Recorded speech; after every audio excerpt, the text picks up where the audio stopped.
Hey guys, in this video, I'm going to do some rapid fire answering of MTR questions, midterm mental questions in this popular MTR Facebook group.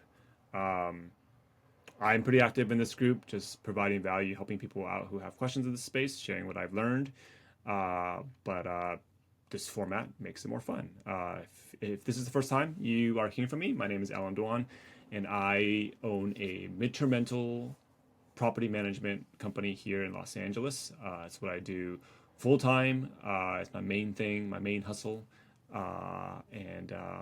These communities here, these MTR Facebook groups are great for people to connect and help each other. And this is, something I do, but I don't normally record it.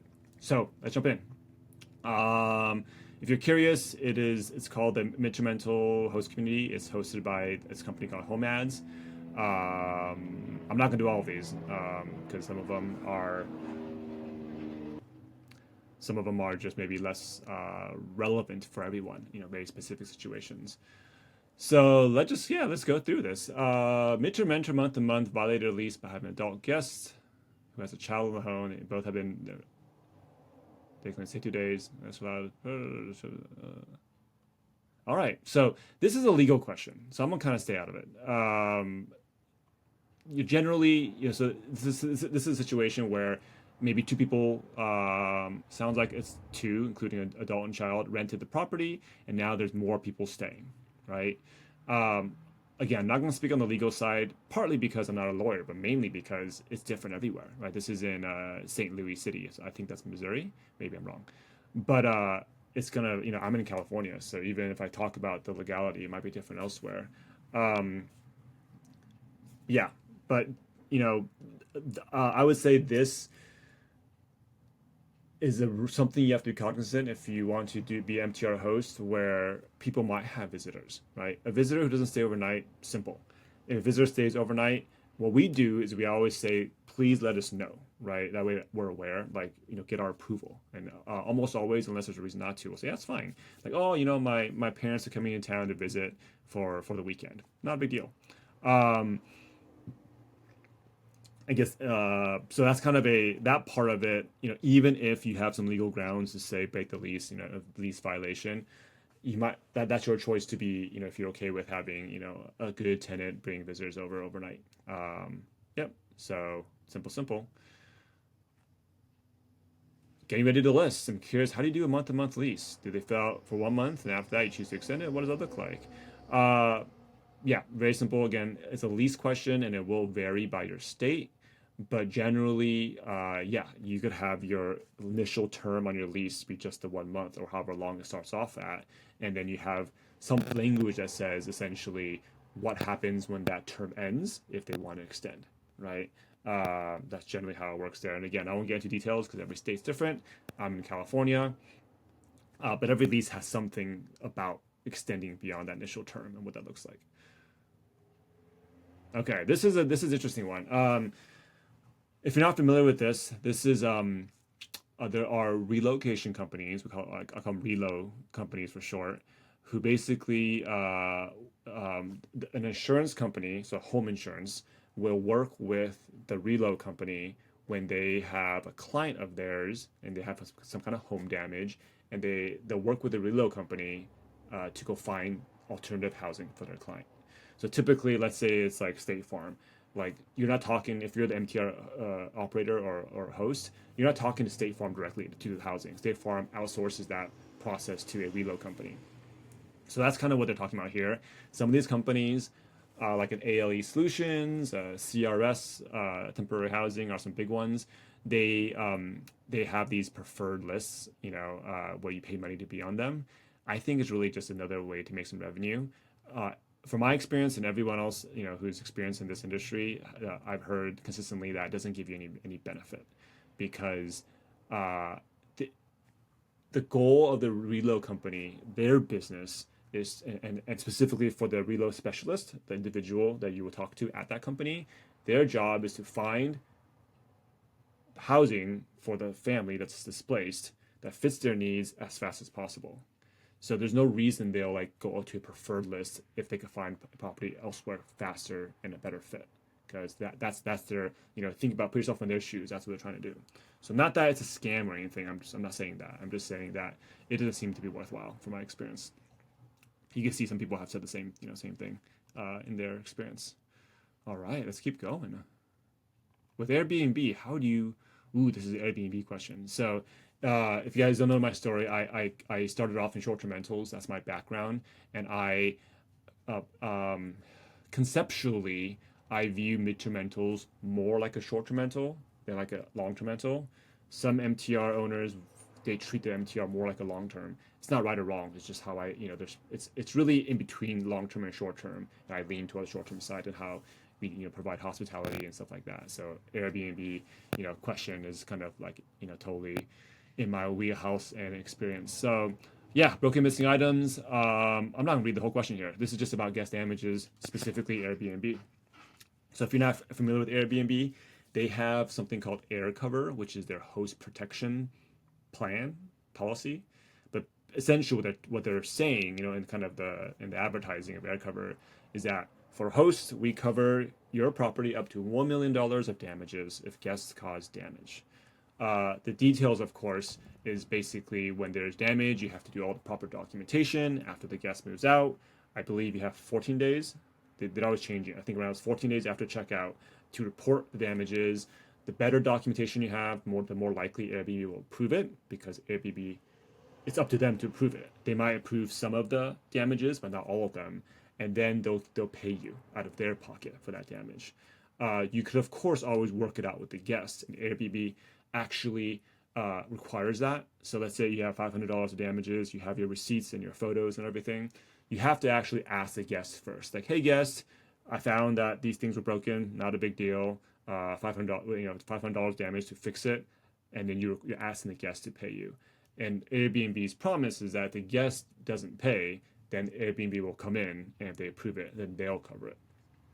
So that's some details of AirCover and just how damage protection is done in a property with an Airbnb booking. Now, this is the same for short term and midterm. That's not it's not different. Um, yeah,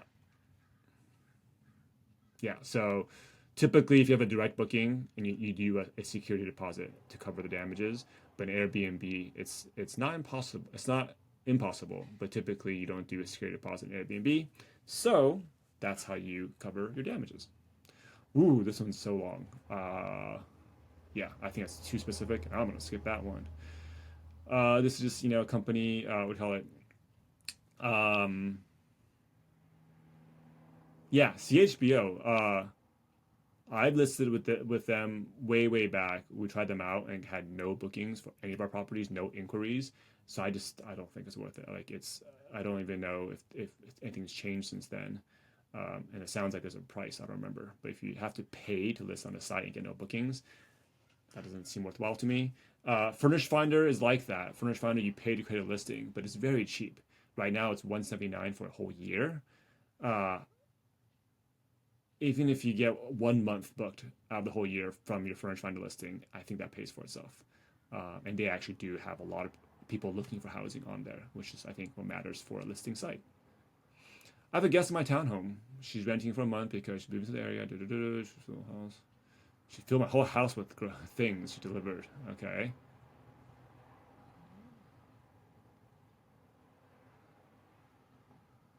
Okay. So this is I would say, a situation of as an owner, you should have let the problem not get this far in the first place. Um, so there's a danger of creating too many rules up front, but I think this is one example of a rule where a guest should ask, "Hey, can I have items shipped here?" Right? And you ask, like, "Yeah, I mean, if you're ordering, like, I don't know, a uh, some food, like food delivery, yeah. If you're ordering, I don't know, like some small items from Amazon, like batteries or like a case for your phone, simple stuff like that, yeah, of course." So, but if you have giant, big packages coming, that's something else. So I think this could have been nipped in the bud earlier.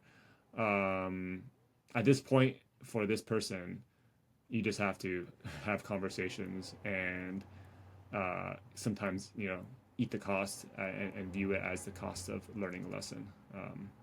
Yeah. That's what I'll say there. Okay, move to that one. Home ads. Home ad, that's the host. All right, this one has some good questions. Okay, this is some good questions that are general, I think applicable for a lot of people. So she recently listed her property, Furnish Finder and Airbnb, which are great. In my experience, those are the two uh, listing sites that bring us the most MTR bookings. How long did it take before you started getting inquiries or bookings? Now, that question will vary by market. It will vary by your property type in a given market. It will also vary by the time of year, the seasonality.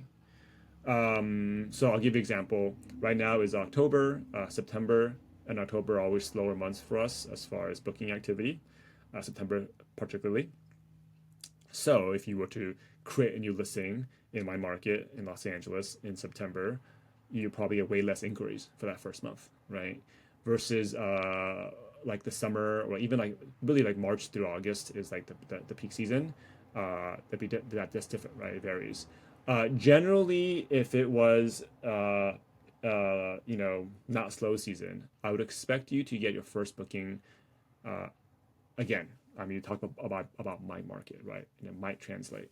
In my market, which is just categorically, if yours is similar, as a large urban market, right? A lot of people, high density, population density, a lot of people coming and going, right? A lot of businesses. If it's not slow season, I would expect to get your first booking within a month. There's a concept of booking lead time, which is how far in advance people book an MTR, and it ranges anywhere from a few days. I mean, it could be same day, but a few days most times to like a month out is kind of long. So that's kind of why that's how long it takes to get a booking, right? Because your listing goes live and people are, let's say, booking 2 weeks in advance, then that means people who now see your listing that's available, they're looking to move in 2 weeks later, right? Just to kind of simplify that example. Uh, Inquiries now, so I'm talking about bookings. Inquiries should and can start coming in within the first few days, as long as it's not a slow season. Yeah, because of course you'll get way more inquiries than you get bookings, right? Do you recommend tweaking or relisting if it's been slow? So, tweaking, yes. We MTR operators should always be reviewing our listings and improving them, making some changes, updating them if it's getting kind of obsolete. Even at a point where if your photos are getting like you've had a property for a long time and the photos need to be updated, doing that. Because what you don't want is someone seeing photos and then when they get to your property and arrive, it doesn't match the photos, right? Naturally, things get old. Naturally, you might replace some furniture as they get worn out and you want to update those photos. So, yes, tweaking, I call it optimizing your listing, is ongoing always. Relisting now, no. Creating a new listing just because it's been slow is not beneficial. Yeah, I'll leave it at that. That's not really a strategy to get bookings. Maybe where this is coming from with Airbnb. Airbnb gives a search kind of SEO boost for your listing when it's a new listing. I heard it only lasts for like a week, so it's not designed for you to for hosts to keep creating the listing, recreating every single week to take advantage of that until they get a booking. That probably will flag something on Airbnb system and they'll say something, right? Because that's not what it's designed for. But that boost is not so significant that's worth that effort either, I would say.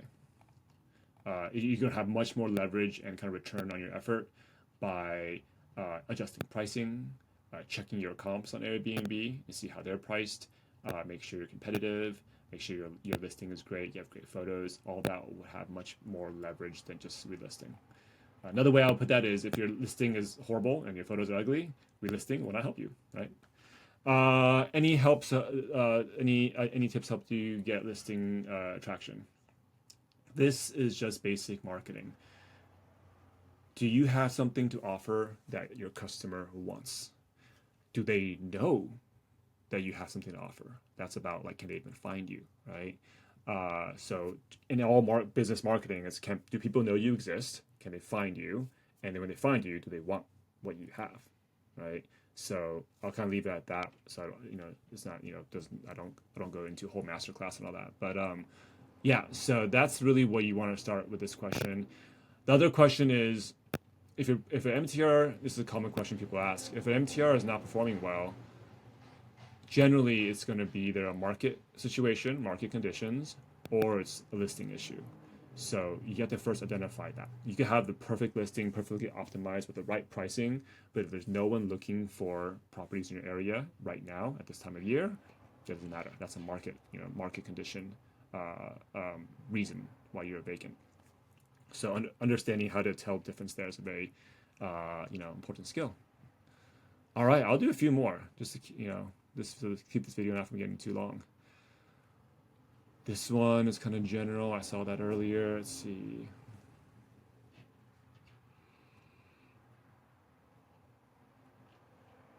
Another Airbnb question. So this is a situation where she has a 9-month booking on Airbnb, but the way payments work, right? Because Airbnb is the middleman here.